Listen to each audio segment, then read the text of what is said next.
This is The Face Behind the Voice of Philosophy by Choice. My name is Ender, and we're going to be reading the final chapter of Max Weber, The Protestant Ethic and the Spirit of Capitalism, titled Asceticism and the Spirit of Capitalism. In order to understand the connection between the fundamental religious ideas of ascetic Protestantism and its maxims for everyday economic conduct, it is necessary to examine with especial care such writings as have evidently been derived from ministerial practice.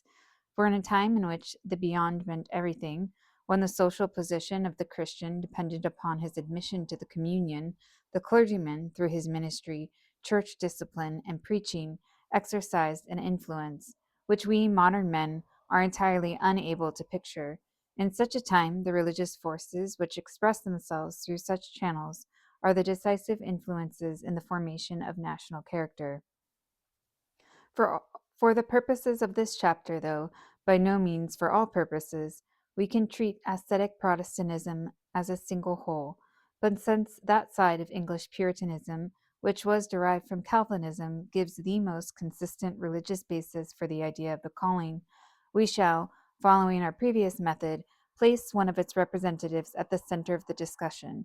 Richard Baxter stands out above many other writers on Puritan ethics both because of his eminently practical and realistic attitude, and at the same time because of the universal recognition accorded to his work, which have gone through many new editions and translations.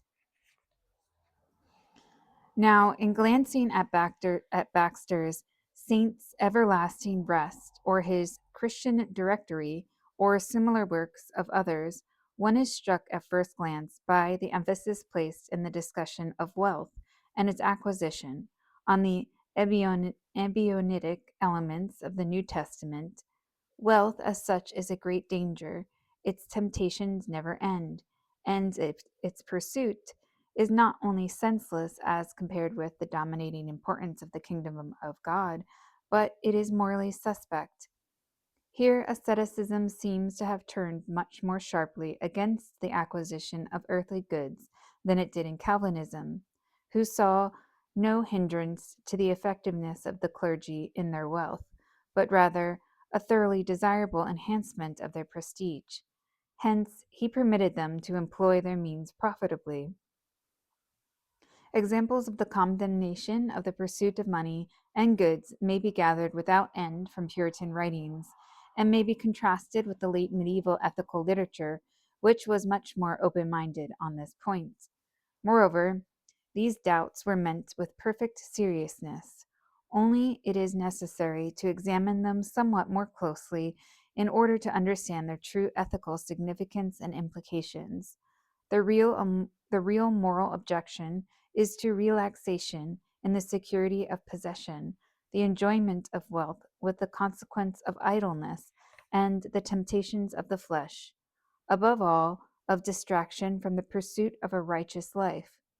In fact, it is only because possession involves this danger of relaxation that it is objectionable at all. For the saints, everlasting rest is in the next world. On earth, man must, to be certain of his state of grace, do the works of him who sent him, as long as it is yet day. Not leisure and enjoyment, but only activity serves to increase the glory of God, according to the definite manifestations of his will. Waste of time is thus the first and in principle the deadliest of sins. The span of human life is infinitely short and precious to make sure of one's own election.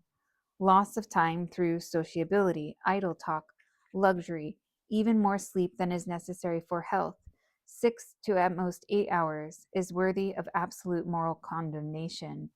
It does not yet hold, with Franklin, that time is money, but the proposition is true in a certain spiritual sense. It is infinitely valuable because every hour lost is lost to labor for the glory of God. Thus, inactive contemplation is also valueless, or even directly reprehensible, if it is at the expense of one's daily work, for it is less pleasing to God than the active performance of His will in a calling. Besides, Sunday is provided for that, and, according to Baxter, It is always those who are not diligent in their callings who have no time for God when the occasion demands it. Accordingly, Baxter's principal work is dominated by the continually repeated, often almost passionate preaching of hard, continuous bodily or mental labor. It is due to a combination of two different motives. Labor is, on the one hand, an improved ascetic technique, as it always has been in the Western Church, in sharp contrast not only to the Orient, but to almost all monastic rules the world over. It is in particular the specific defense against all these temptations which Puritanism united under the name of the unclean life, whose role for it was by no means small. The sexual asceticism of Puritanism differs only in degree, not in fundamental principle, from that of monasticism.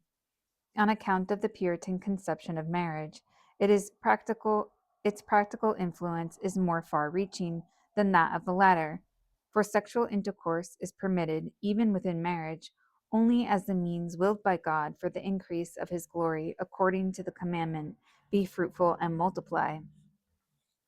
Along with moderate vegetable diet and cold baths, the same prescription is given for all sexual temptations as is used against religious doubts and a sense of moral unworthiness. Work hard in your calling, but the most important thing was that even beyond that labor came to be considered in itself the end of life, ordained as such by God. St. Paul's, quote, "He who will not work shall not eat," end quote, holds unconditionally for everyone. Unwillingness to work is symptomatic of the lack of grace. Here the difference from the medieval point of view becomes quite evident. Thomas Aquinas also gave an interpretation of that statement of St. Paul, but for him, labor is only necessary naturally ratione for the maintenance of individual and community. Where this end is achieved, the precept ceases to have any meaning. Moreover, it holds only for the race, not for every individual. It does not apply to anyone who can live without labor on his possessions, and of course, contemplation, as a spiritual form of action in the kingdom of God, takes precedence over the commandment in its literal sense. Moreover, for the popular theology of the time, the highest form of monastic productivity lay in the increase of the thesaurus ecclesiae through prayer and chant. Now only Now only do these exceptions to the duty to labor naturally no longer hold for Baxter, but he holds most emphatically that wealth does not exempt anyone from the unconditional command. Even the wealthy shall not eat without working, for even though they do not need to labor to support their own needs, there is God's commandment which they, like the poor,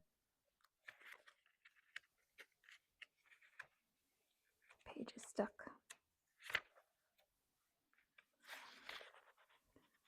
For they, like the poor, obey. For everyone without exception, God's providence has prepared a calling, which he should profess and in which he should labor. And this calling is not as it was for the Lutheran, a fate to which he must submit and which he must make to the best of, but God's commandment to the individual to work for the divine glory. This seemingly subtle difference had far reaching psychological consequences and became connected with a further development of the providential interpretation of the economic order which had begun to scholasticism, which had begun in scholasticism. The phenomenon of the division of labor and occupations in society had, among others, been interpreted by Thomas Aquinas, to whom we may most conveniently refer, as a direct consequence of the divine scheme of things. But the places assigned to each man in this cosmos follow ex causis naturalibus and are fortuitous, contingent in the scholastic terminology. The, def- the differentiation of men into the classes and occupations established through historical development became for Luther, as we have seen, a direct result of the divine will. The perseverance of the individual in the place and within the limits which God had assigned to him was a religious duty. This was the more certainly the consequence, since the relations of Lutheranism to the world were in general uncertain from the beginning and remain so. Ethical principles for the reform of the world could not be found in Luther's realm of ideas. In fact, it never quite freed itself from Pauline indifference. Hence, the world had to be accepted as it was, and this alone could be made a religious duty. But in the Puritan view, the providential character of the play of private economic interests takes on a somewhat different emphasis. True to the Puritan tendency to pragmatic interpretations, the providential purpose of the division of labor is to be known by its fruits. On this point, Baxter expresses himself in terms which more than once directly recall Adam Smith's well known apotheosis of the division of labor. The specialization of occupations leads, since it makes the development of skill possible, to a quantitative and qualitative improvement in the production and thus serves the common good, which is identical with the good of the greatest possible number. So far, the motivation is purely utilitarian and is closely related to the customary viewpoint of much of the secular literature of the time. But the characteristic Puritan element appears when Baxter sets at the head of his discussion the statement that, outside of a well marked calling, the accomplishments of man are only causal and irregular, and he spends more time in idleness than at work. End quote. And when he concludes it as follows, quote, and he, the specialized worker, will carry out his work in order while another remains in constant confusion, and his business knows neither time nor place. Therefore is a certain calling the best for everyone. End quote. Irregular work, which the ordinary laborer is often forced to accept, is often unavoidable, but always an unwelcome state of transition. A man without a calling thus lacks the systematic, methodical character which is, as we have seen, demanded by worldly asceticism. The Quaker ethic also holds that a man's life in his calling is an exercise in ascetic virtue, a proof of his state of grace through his conscientiousness, which is expressed in the care and methods in which he pursues his calling. What God demands is not labor in itself, but rational labor in a calling. In the Puritan concept of the calling, the emphasis is always placed on this methodical character of worldly asceticism, not, not as with Luther, on the acceptance of the lot which God has irretrievably assigned to man. Hence, the question whether anyone may combine several callings is answered in the affirmative if it is useful for the common good or one's own, and not injurious to anyone, and if it does not lead to unfaithfulness in one of the callings. Even a change of calling is by no means regarded as objectionable if it is not thoughtless and is made for the purpose of pursuing a calling more pleasing to God, which means, on general principles, one more useful. It is true that the usefulness of a calling, and thus its favor in the sight of God, is measured primarily in moral terms, and thus in terms of the importance of the goods produced in it for the community. But further and above all, in practice, the most important criterion is found in private profitableness. For if that God, whose hand the Puritan sees in all the occurrences of life, shows one of his elect a chance of profit, he must do it with a purpose. Hence, the faithful Christian must follow the call by taking advantage of the opportunity. Quote, if God shows you a way in which you may lawfully get more than in another way, without wrong to your soul or to any other, if you refuse this and choose the less gainful way, you cross one of the ends of your calling, and you refuse to be God's steward and to accept his gifts and use them for him when he requireth it. You may labor to be rich for God, though not for the flesh and sin. End quote. Wealth is thus bad ethically only insofar as it is a temptation to idleness and sinful enjoyment of life, and its acquisition is bad only when it is with the purpose of later living merrily and without care. But as a performance of duty in a calling, it is not only morally permissible, but actually enjoyed. The parable of the servant who is rejected because he did not increase the talent which was entrusted in him seemed to say so directly. To wish to be poor was, It was often argued the same as wishing to be unhealthy. It is objectionable as a glorification of works and derogatory to the glory of God, especially begging on the part of the one able to work, is not only the sin of the slothfulness, but a violation of the duty of brotherly love according to the apostle's own word. The emphasis on the ascetic importance of a fixed calling provided an ethical justification of the modern specialized division of labor. In a similar way, the providential interpretation of profit making justified the activities of the businessman. The superior indulgence of the seigneur and the parvenu ostentation of the nouveau riche are equally detestable to asceticism. But on the other hand, it has the highest ethical appreciation of the sober, middle class, self made man. Quote, God blesseth his trade, end quote, is a stock remark about those good men who had successfully followed the divine hints. The whole power of the God of the Old Testament, who rewards his people for their obedience in this life, necessarily exercised a similar influence on the Puritan who, following Baxter's advice, compared his own state of grace with that of the heroes of the Bible, and in the process interpreted the statements of the scriptures as the articles of a book of statutes. Of course, the worlds of the Old Testament were not entirely without ambiguity. We have seen that Luther first used the concept of the calling in the secular sense in translating a passage from Jesus Sirach. But the book of Jesus Sirach belongs, with the whole atmosphere expressed in it, to those parts of the broadened Old Testament with a distinctly traditionalistic tendency, in spite of Hellenistic influences. It is characteristic that down to the present day, this book seems to enjoy a special favor among Lutheran German peasants. I'm going to skip this part.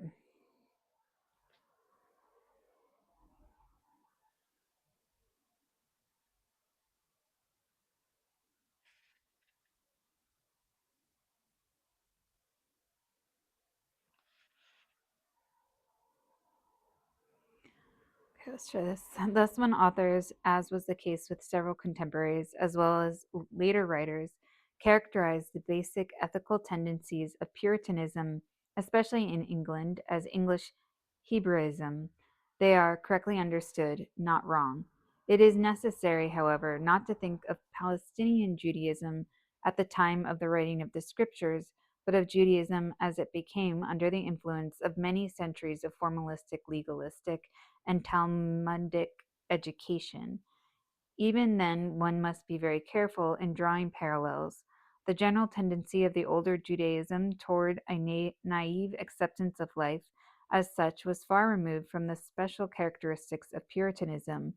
It was, however, just as far, and this ought not to be overlooked, from the economic ethics of medieval and modern Judaism, in the traits which determined the positions of both in the development of the capitalistic ethos.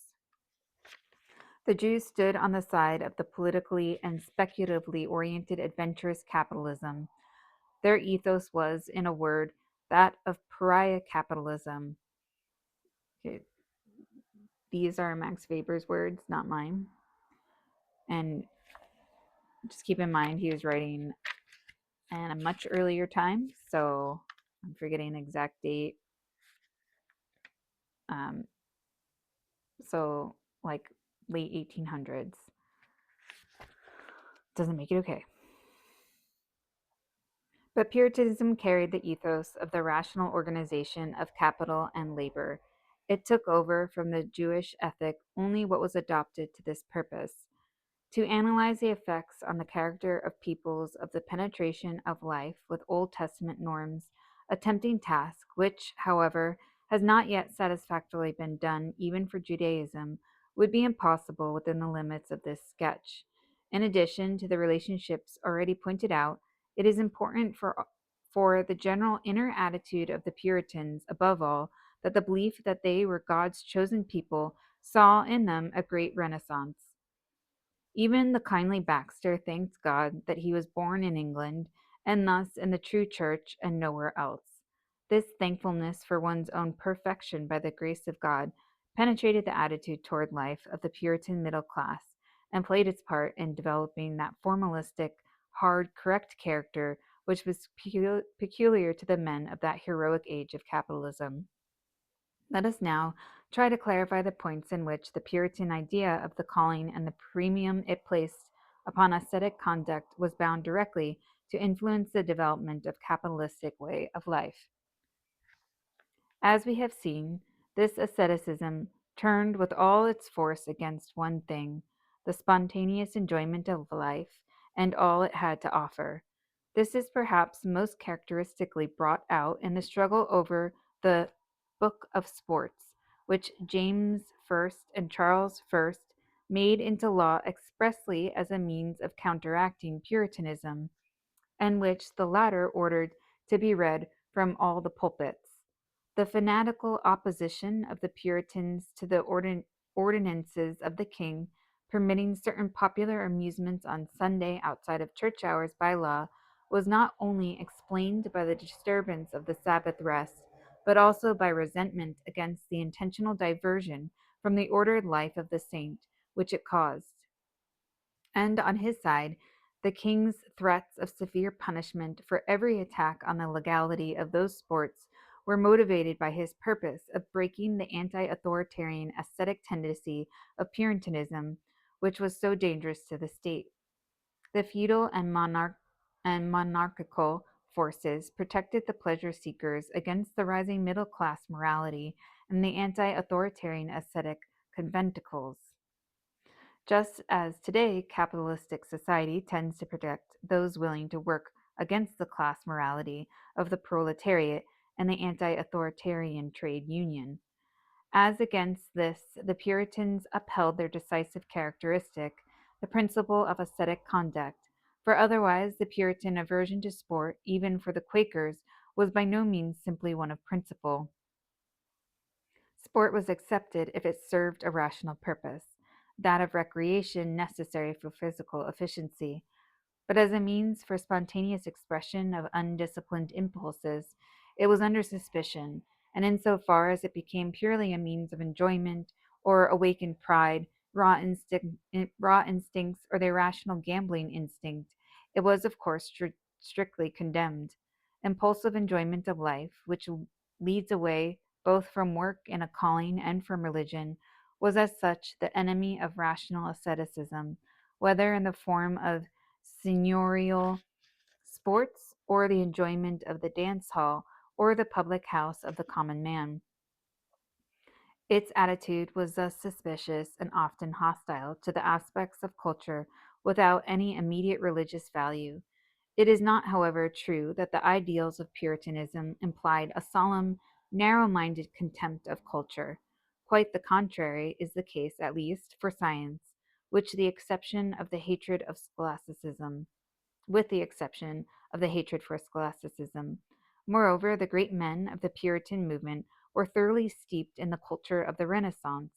The sermons of the Presbyterian divines abound with classical allusions, and even the radicals, although they objected to it, were not ashamed to display that kind of learning in theological polemics.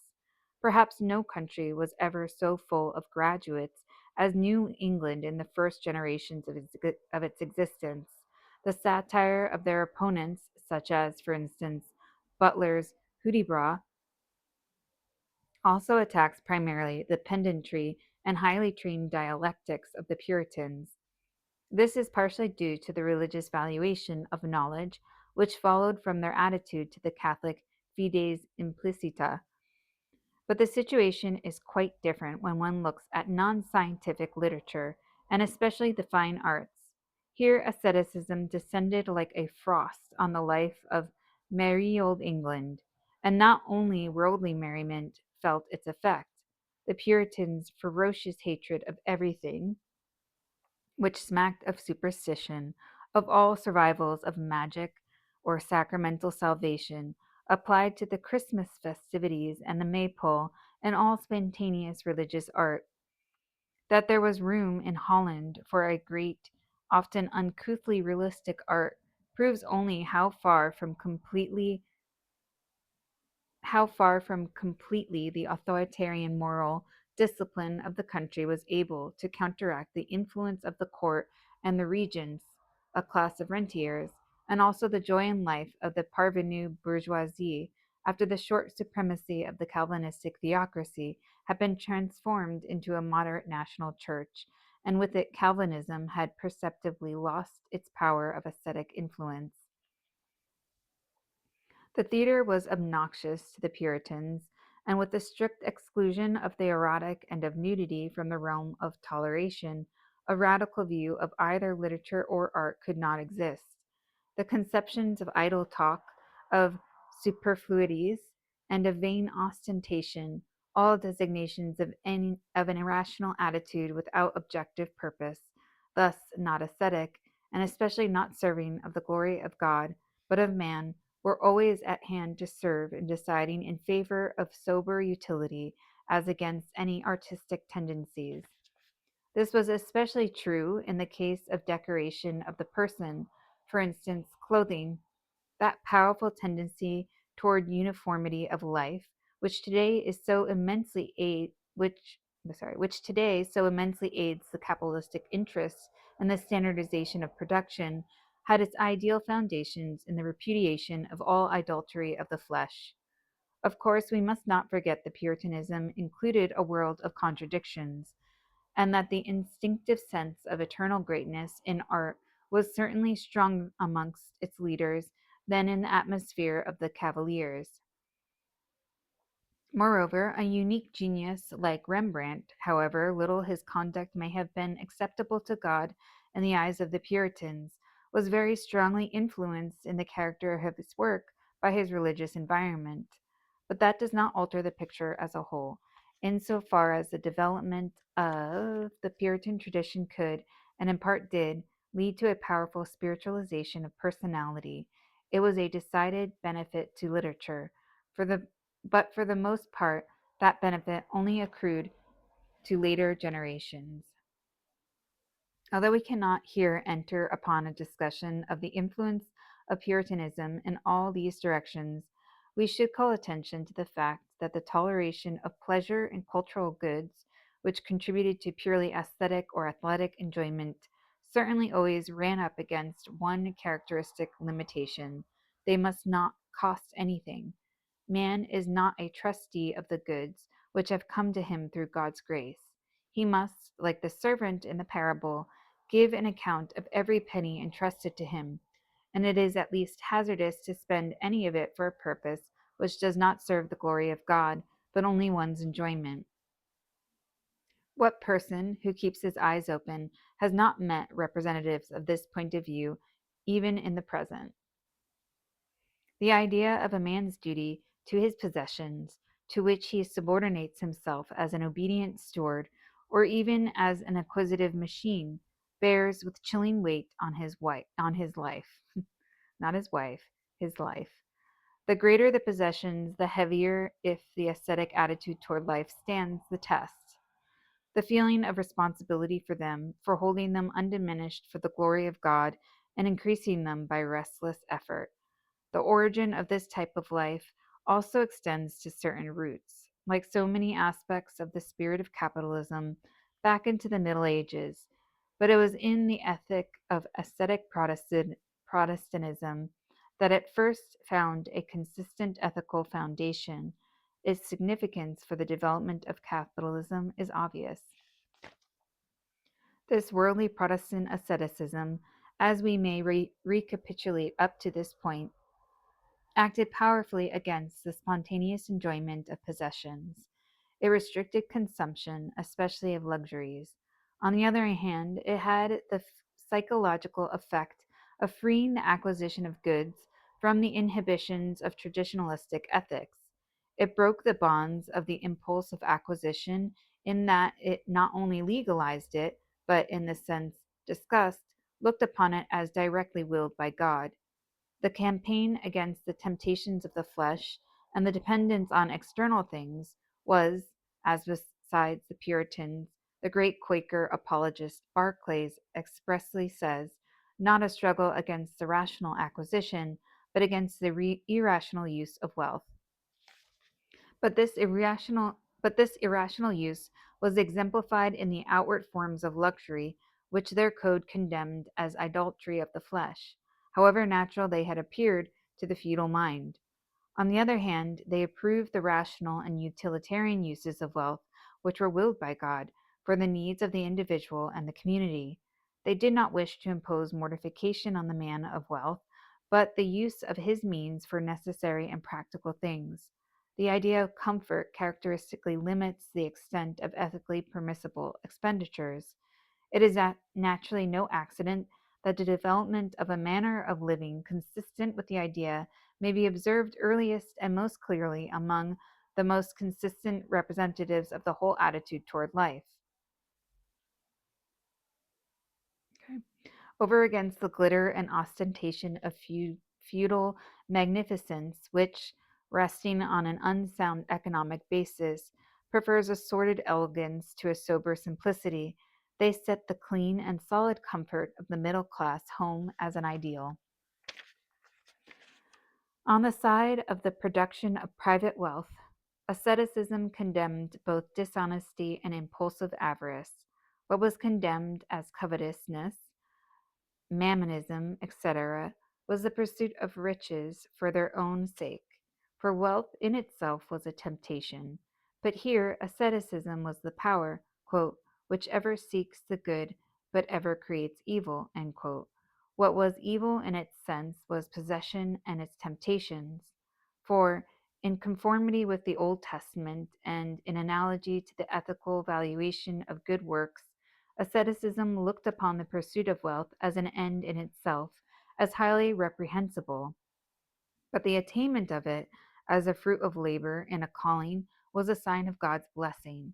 And even more important, the religious valuation of restless, continuous, systematic work in a worldly calling as the highest means to asceticism, and at the same time, the surest and most evident proof of rebirth and genuine faith, must have been the most powerful conceivable lever for the expansion of that attitude toward life which we have here called the spirit of capitalism. When the limitation of consumption is combined with this release of acquisitive activity, the inevitable practical result is obvious: accumulation of capital through ascetic compulsion to save. The restraints which were imposed upon the consumption of wealth naturally served to increase it by making possible the productive investment of capital. How strong this influence was is not, unfortunately, susceptible of exact statistical demonstration. In New England, the connection is so evident that it did not escape the eyes of those discerning of those okay, did not escape the eye of so discerning a historian as Doyle, but also in Holland, which was really only dominated by strict Calvinism for 7 years, the greater simplicity of life in the more seriously religious circles, in combination with great wealth, led to an excessive propensity to accumulation. That, furthermore, the tendency which was existed everywhere and at all times, being quite strong in Germany today, for middle class fortunes to be absorbed into the nobility was necessarily checked by the Puritan antipathy to the feudal way of life, is evident. English mercantilists, writers of the 17th century, attributed the superiority of Dutch capital to English to the circumstance that newly acquired wealth there did not regularly seek investment in land. Also, since it is not simply a question of the purchase of land, it did not there seek to transfer itself to feudal habits of life, and thereby to remove itself from the possibility of capitalistic investment. The high esteem for agriculture as a peculiarly important branch of activity, also especially consistent with piety, which the Puritans shared, applied, for instance, in Baxter, not to the landlord, but to the yeoman and farmer; in the 18th century, not to the squire, but the rational cultivator. Through the whole of English society, in the time since the 17th century, goes the conflict between the squirearchy, the representatives of merry old England, and the Puritan circles of widely varying social influence. Both elements, that of an unspoiled, naive joy of life, and of strictly regulated, reserved self control and conventional ethical conduct are even today combined to form the English national character. Similarly, the early history of Northern America colonies is dominated by the sharp contrast of the adventurers who wanted to set up plantations with the labor of indentured servants and lives and live as feudal lords, and the specifically middle class outlook of the Puritans. Again, Max Weber's point of view, not mine. As far as the influence of the Puritan outlook extended, under all circumstances, and this is, of course, much more important than the mere encouragement of capital accumulation, it favored the development of a rational bourgeois economic life. It was the most important, and above all, the only consistent influence in the development of that life. It stood at the cradle of the modern economic man. To be sure, these puritanical ideals tended to give way under excessive pressure from the temptations of wealth, as the Puritans themselves knew very well. With great regularity, we find the most genuine adherents of Puritanism among the classes which were rising from a lowly status, the small bourgeois and farmers, while the beady Possidentes, even among Quakers, were often found tending to repudiate the old ideals. It was the same fate which again and again befell the predecessor of this worldly asceticism, the monastic asceticism of the Middle Ages. In the latter case, when rational economic activity had worked out its full effects by strict regulation of conduct and limitation of consumption, the wealth accumulated either succumbed directly to the nobility, as in the time before the Reformation, or monastic discipline threatened to break down, and one of the numerous reformations became necessary. Just check how much is left. I think this is the one last chapter. Okay. In fact, the whole history of monasticism is, in a certain sense, the history of continual struggle with the problem of secularizing influence of wealth. The same is true on a grand scale of the worldly asceticism of Puritanism. The great revival of Methodism, which preceded the expansion of English industry toward the end of 18th century, may well be compared with such a monastic reform. We may hence quote here a passage from John Wesley himself, which might well serve as a motto for everything which has been said above, for it shows that the leaders of these ascetic movements understood the seemingly paradoxical relationship which we have here analyzed perfectly well, and in the same sense that we have given them. He wrote, quote, I fear wherever riches have increased, the essence of religion has decreased in the same proportion.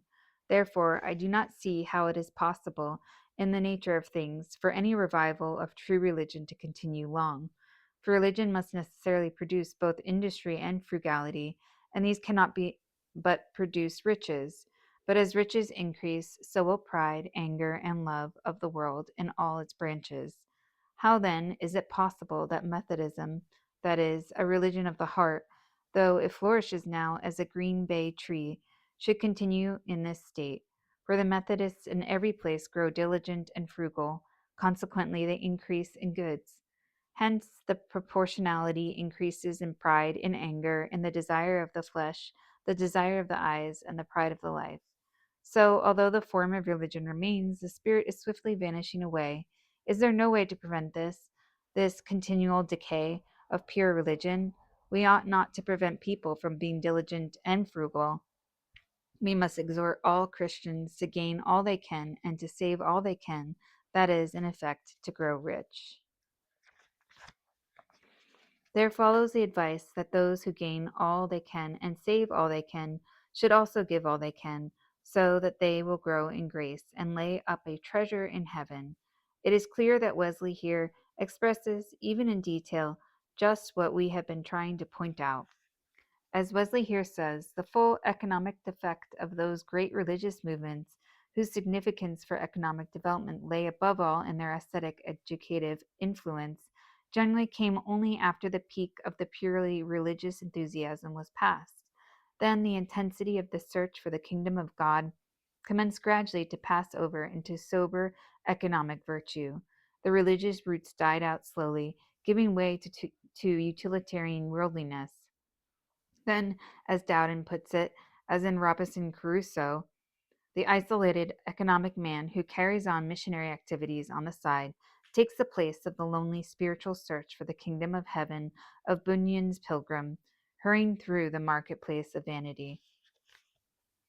When later the principle, quote, to make the most of both worlds, end quote, became dominant in the end, as Dowden has remarked, a good conscience simply became one of the means of enjoying a comfortable bourgeois life. Bourgeois. As is well expressed in the German proverb about the soft pillow. What? I don't know that proverb. What the great religious epoch of the 17th century bequeathed to its utilitarian successor was, however, above all, an amazingly good, we may even say, a pharisaical good, pharisically good conscience in the acquisition of money, so long as it took place legally. Every trace of the déplaisir vi protest has disappeared. That was a tough paragraph. A specifically bourgeois economic ethic had grown up, with the consciousness of standing in the fullness of God's grace and being visibly blessed by Him. The bourgeois businessman, as long as he remained within the bounds of formal correctness, as long as his moral conduct was spotless, and the use to which he put his wealth was not objectionable, could follow his pecuniary interests as he would and feel that he was fulfilling a duty in doing so. The power of religious asceticism provided him, in addition, with sober, conscientious, and unusually industrious workmen who clung to their work as to a life purpose willed by God.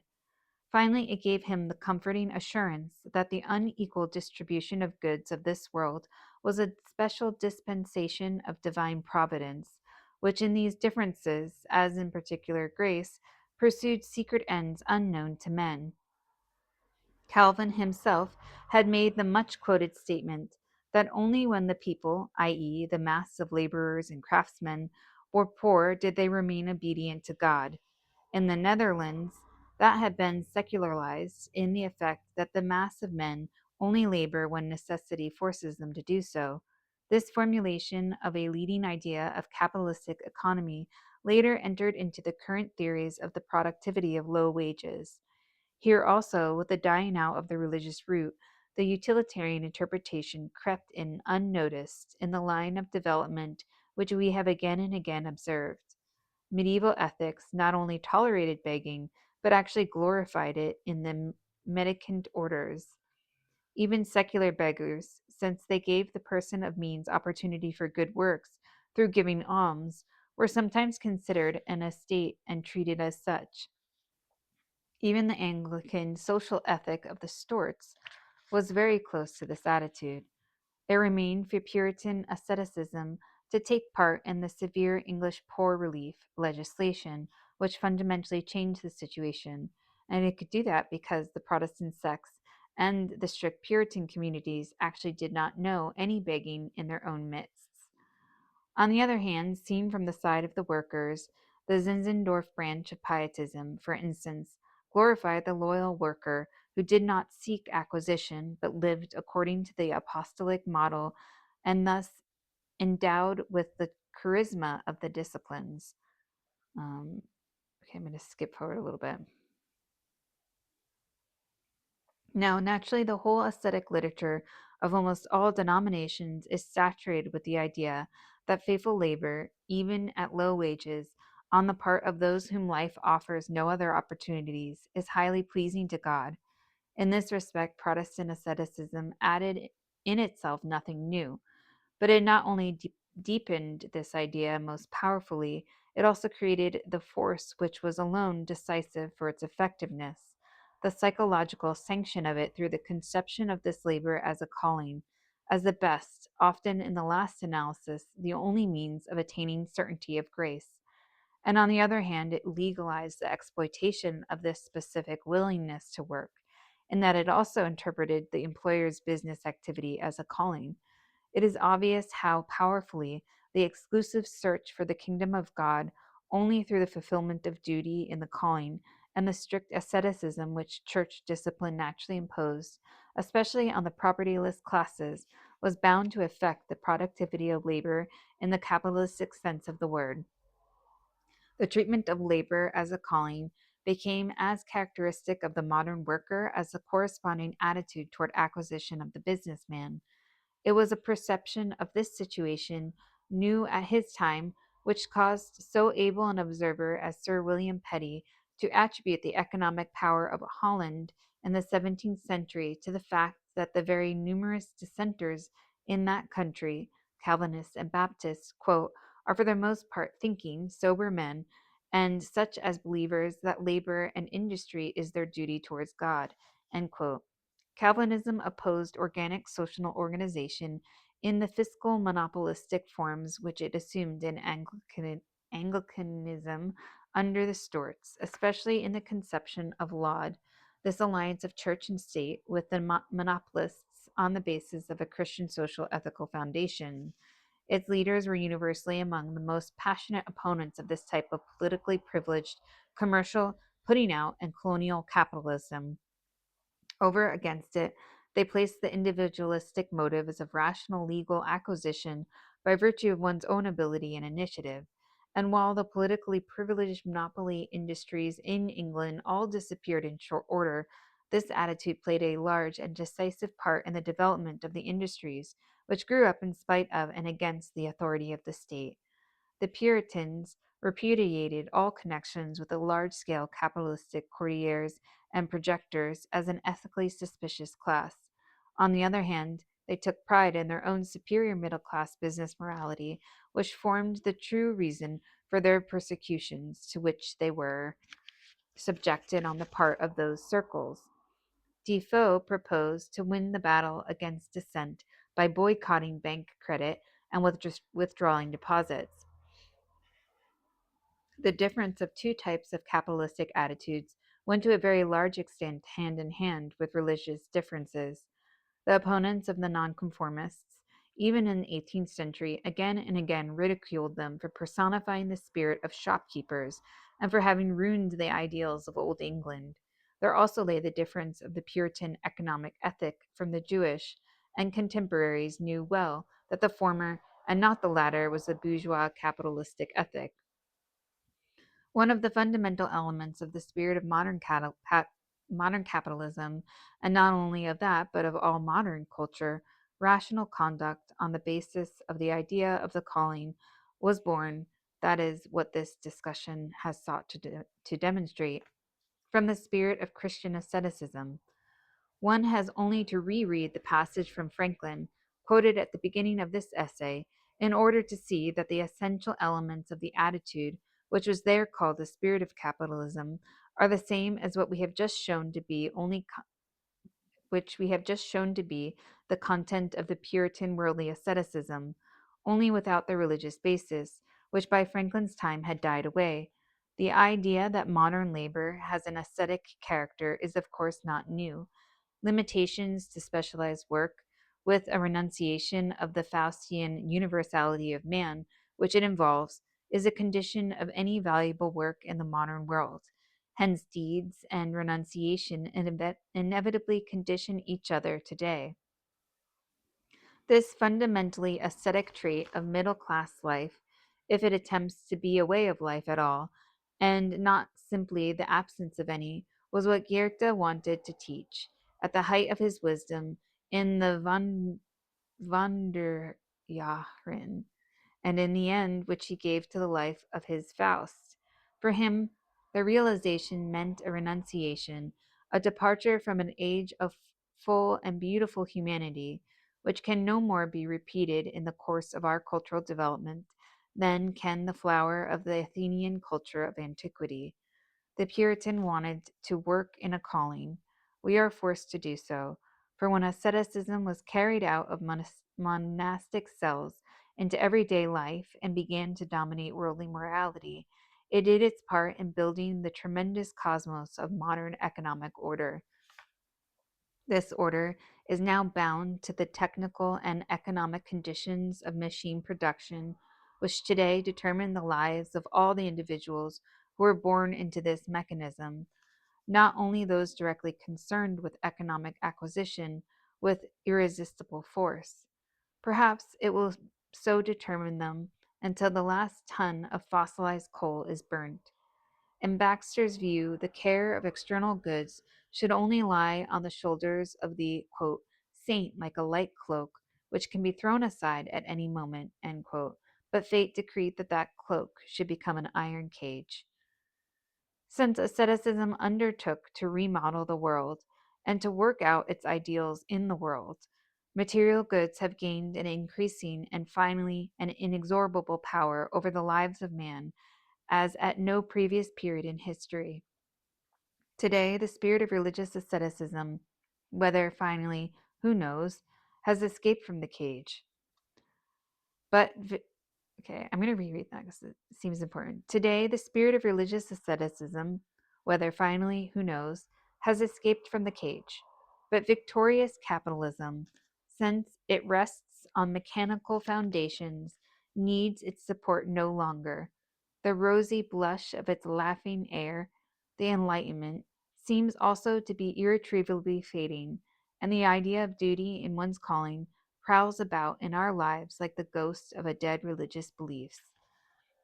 Where the fulfillment of the calling cannot directly be related to the highest spiritual and cultural values, or when, on the other hand, it need not be felt simply as economic compulsion, the individual generally abandons the attempts to justify it at all. In the field of its highest development, in the United States, the pursuit of wealth, stripped of its religious and ethical meaning, tends to become associated with purely mundane passions, which often actually give it the character of sport. No one knows who will live in this cage in the future, or whether at the end of this tremendous development entirely new profits will arise, or there will be a great rebirth of old ideas and ideals, or if neither, mechanized petrification, embellished with a sort of convulsive self-importance. For the last for of the last stage of this cultural development, it might well be truly said, quote, specialists without spirit, sensualists without heart, this nullity imagines that it has attained a level of civilization never before achieved, end quote.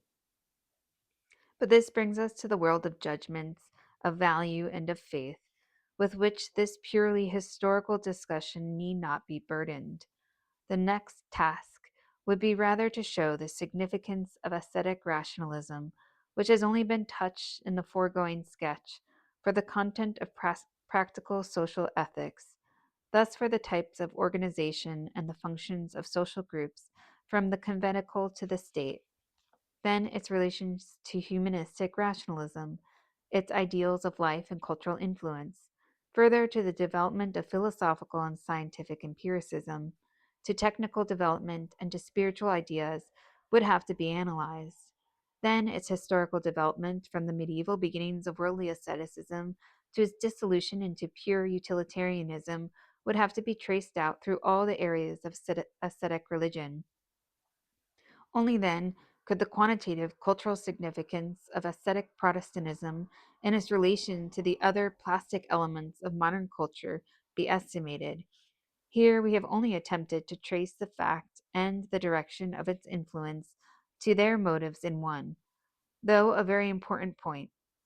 But it would also further be necessary to investigate how Protestant asceticism was in turn influenced in its development and its character by the totality of social conditions, especially economic. The modern man is, in general, even with the best will, unable to give religious ideas a significance for culture and national character which they deserve. But it is, of course, not my aim to substitute for a one-sided materialistic and equally one-sided spiritualistic causal interpretation of culture and history. Each is equally possible, but each, if it does not serve as the preparation, but as the conclusion of an investigation, accomplishes equally little in the interest of historical truth. And that ends our reading of Max Weber, The Protestant Ethic and the Spirit of Capitalism. Thank you for joining me.